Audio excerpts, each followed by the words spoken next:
अरे रुको, ये तुम्हारे कंधे पे निशान कैसा है? आपको क्या करना साहब, जो आप करना है वो कीजिए ना। अरे मैं तो वैसे ही पूछ रहा था।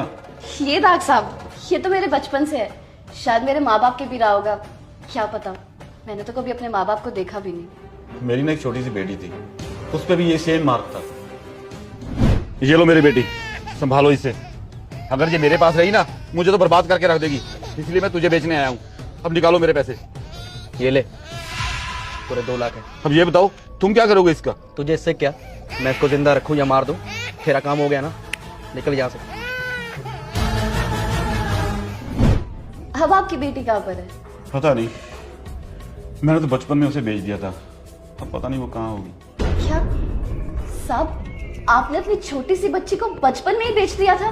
पर आपने ऐसा क्यों किया? जब वो पैदा हुई ना, तो उसके पैदा होते ही मेरी बीवी इस दुनिया को छोड़ के चली गई। तब से मैं उसको मनहूस समझने लगा। फिर मैंने सोचा अब इसको पालने वाली इसकी माँ तो है नहीं, मैं कहाँ से इसको पालूंगा। उस समय मैं नई शादी करके अपनी जिंदगी की शुरुआत करना चाहता था, इसलिए मैंने उसको बेच दिया बचपन में ही। कुछ सालों बाद मुझे उसकी बहुत याद आने लगी, मैंने उसको बहुत ढूंढा।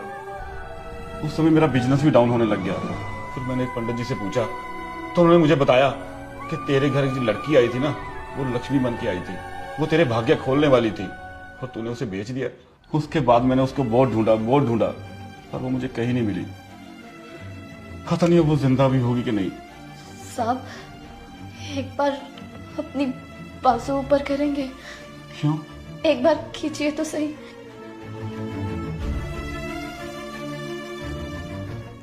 तब ये लड़की बोलती है कि मुझे बताया गया था कि मेरे बाप के हाथ पर भी ऐसा ही निशान होगा। जिस लड़की को आपने बचपन में बेचा था वो मैं ही हूँ। आपने चंद पैसों के लालच में मुझे बेच दिया था। फिर ये दोनों रोने लगते हैं।